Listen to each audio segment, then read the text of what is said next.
Burnsvillemn.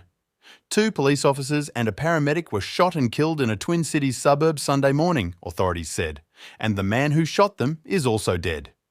Superintendent Drew Evans with the Minnesota Bureau of Criminal Apprehension said Burnsville police officers were called to a home at about 1:50 a.m. on 33rd Avenue South and East 126th Street, just west of the Interstate 35E, Highway 77 interchange. A suspect inside was reported to be armed, and several people were barricaded inside, including 7 young children ranging in age from 2 to 15. Evans said law enforcement spent quite a bit of time negotiating with this individual, and paramedics came in for backup at about 5 a.m.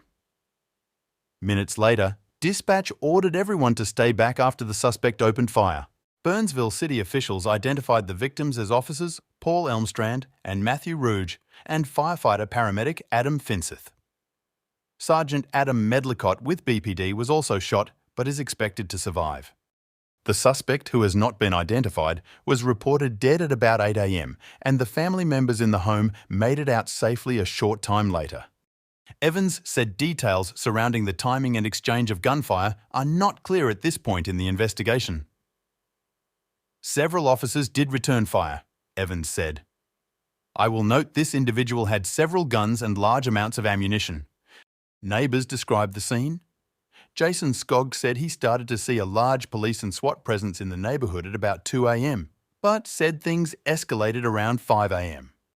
I heard a loud explosion, which I chalked up right away to a motor going off, like a firework. But then, like a minute later, I heard another one, followed shortly thereafter by a series of gunfire, really rapid, Skogg said. Then I knew right away that something bad was taking place. Skogg didn't know exactly where the shooting was coming from, but he knew it was close to his home. Shortly thereafter, we got a phone call from the police department to shelter in place. Go to your basement and shelter in place, Skogg said. Dylan Folane also lives in this neighbourhood. The father of 2 is shaken by what happened, especially after learning that a family was barricaded in the home at the time of the shooting.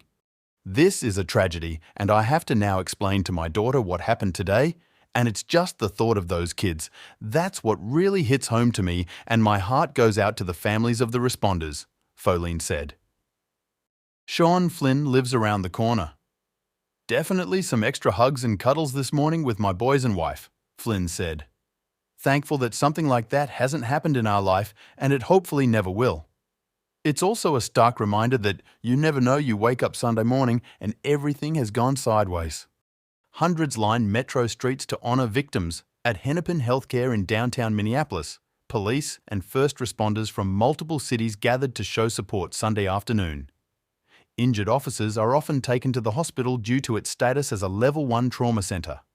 Their caskets, draped in American flags, were carried into vans outside the hospital as a crowd of law enforcement stood to salute them.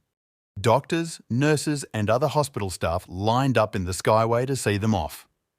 Police, fire and paramedic vehicles stayed close as the vans departed downtown. When they reached the medical examiner's office, the escort didn't end at the entrance. The group walked in alongside the fallen first responders, so they were never alone. Gov. Tim Walz reacts. Support and condolences from Minnesota state leaders and other law enforcement agencies are pouring in on social media. We must never take for granted the bravery and sacrifices our first responders make each and every day, Walz said in a statement. Today, the families of these public servants received the call they knew was possible, but hoped would never come. My heart is with those grieving families.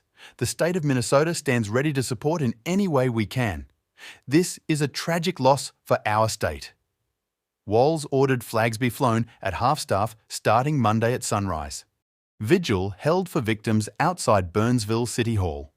Dozens gathered outside Burnsville City Hall Sunday evening to remember and pay respects to the fallen first responders.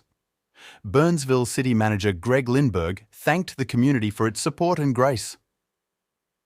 It's been an emotional day. It's been a hard day, Lindberg said.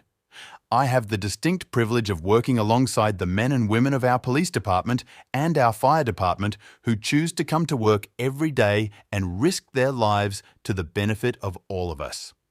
Senior Amy Klobuchar and Rep. Angie Craig were also on hand to pay their respects. I can't imagine the pain that you're all going through." "I just can't imagine," Craig said.